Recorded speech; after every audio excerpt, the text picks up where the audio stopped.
سب لوگ روز انتظار کرتے. بی بی شیریں پہاڑ کے ایک چوٹی پر صبح سے شام تک بیٹھتی، ہر آنے جانے والے قافلے والے کو دیکھتی، جو مکہ سے کوفہ کے لیے آ رہا ہے جا رہا ہے دیکھتی، انتظار کرتی. اس میں امام حسین اپنے گھر والوں کے ساتھ آنے والے نہیں آئے.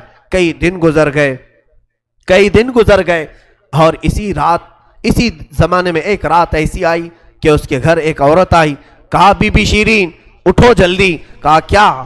کہ حاکم بصرہ ابن زیاد کا لشکر بہت بڑا لشکر ہے اور وہ لشکر باہر آیا ہوا ہے، تیرا بڑا گھر ہے، وہ چاہتے ہیں کہ آج کی رات تیرے گھر میں گزارے. کہا کون لوگ ہیں، کیوں آئے ہیں؟ کہا سنا ہے کہ ایک باغی نے بغاوت کی تھی اور اس کا سر کچل دیا گیا، اسے مار کر کے اس کا سر لایا گیا ہے اور اسی کو دمشق امیر المومنین یزید کے پاس لے جایا جا رہا ہے. بی بی شیریں نے کہا پتہ نہیں کون سا باغی تھا، کس نے بغاوت کی تھی، کس سے جنگ ہوئی تھی، خبر نہیں ہے. بہرحال اگر حاکم کا قافلہ گھر کے دروازے پر کھڑا ہے تو میں دروازہ کھول دیتی ہوں. دروازہ اس نے کھولا. بہت سارے رات کا وقت ہے، شہزادوں کے سر نیزوں پر لٹکے ہوئے ہیں. حسین ابن علی کا چہرہ دھول میں اٹا ہوا تھا، زلفیں چہرے پر آئی ہوئی تھیں. بیویاں سب باندی بنا کر لائی گئی تھیں اور سب جکڑی ہوئی تھیں، چہرے ان کے بالوں سے ڈھاکے ہوئے تھے. اس خاتون نے دیکھا اور کہا ہائے ہائے افسوس، قیدی آئے ہیں میرے گھر. مولا حسین کہتے تھے قیدیوں کے ساتھ اچھا سلوک کیا جائے، قیدیوں کے ساتھ اچھا سلوک کیا جائے. اس نے اپنے گھر میں اندر داخل کیا، جو حاکم جو اس کے سپہ سالار تھے ان سب کو اندر بلایا، رات گزارنے کا مقام دیا، جگہ دیا اور یہ بیویوں کو صحن کے باہر ہی چھوڑ دیا گیا، ان کو اندر نہیں لایا گیا. اور اس خاتون نے کہا ان قیدیوں کو بھی تو لاؤ، میرا گھر کافی بڑا ہے، میں اندر سلا لوں گی. اسے اب تک یہ خبر نہیں تھی یہ لٹا ہوا قافلہ ہے کس کا، آخر یہ لٹا ہوا قافلہ کس کا آیا ہے. رات کے وقت اس نے کھانا بنایا، سارے فوجیوں نے کھانا کھا لیا تو بی بی سے کہا ان قیدیوں کو کھانا مت دینا، وہ کھانے کے مستحق نہیں ہے.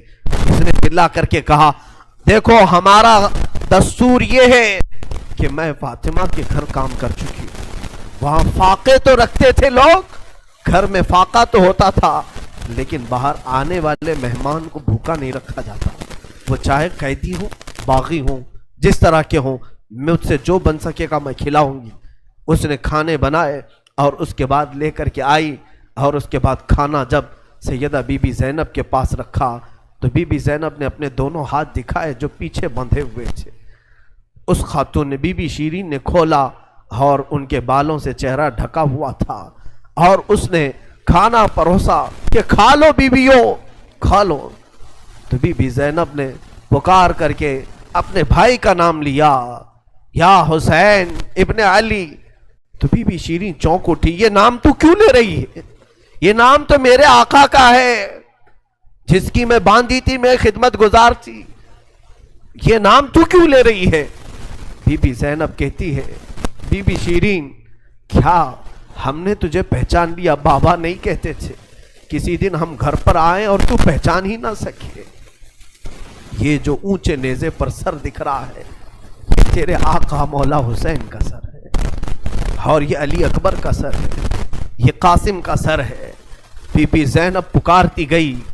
بی بی شیریں نے دیکھا اور پکار کر کے کہا مولا کیسی مہمان نوازی کا وقت تم نے دیا، کیا اس طرح بھی کوئی مہمان بنتا ہے کسی کے گھر؟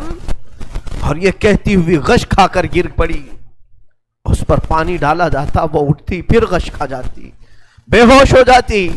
سچ کہا تھا مولا حسین نے، اے بی بی شیریں ہم تو وعدہ کیے ہیں آ کر رہیں گے، کہیں ایسا نہ ہو کہ تو پہچان ہی نہ سکے. سچ کہا تھا مولا حسین، آپ اس حالت میں میرے گھر آئے کہ میں پہچان نہ سکی، کیونکہ وہم و گمان میں بھی نہیں تھا کہ فاطمہ کے لاڈلے کا کٹا ہوا سر کبھی گھر آ سکتا. وہ غش کھا کر کے گر گئی. روایات میں ہے صبح جب اٹھا لوگوں نے فوجیوں نے اٹھ کر کے دیکھا تو بی بی شیریں کا جسم ٹھنڈا پڑ چکا تھا، اس کی روح نکل چکی تھی. غم حسین میں لوگوں کی جانیں چلی گئی. یہاں آج دو آنسو ہمارے نکلتے ہیں تو لوگ ہمیں بولتے ہیں غم حسین میں لوگوں کی روح نکل گئی. جو اصلی محبت کرنے والے تھے وہ دنیا سے ہی رخصت ہو گئے. مولا حسین کی محبت کرنے والی بی بی شیریں دنیا میں نہیں رہی. کہا آخری جملے اس کے یہ تھے، گھر بڑی آن شان سے اس لیے بنایا تھا کہ ایک بار مولا قدم رکھیں گے. اب انہوں نے قدم رکھ دیا تو اب جینے میں کوئی مزہ نہیں ہے. اب میری زندگی کی تمنا پوری ہو گئی ہے.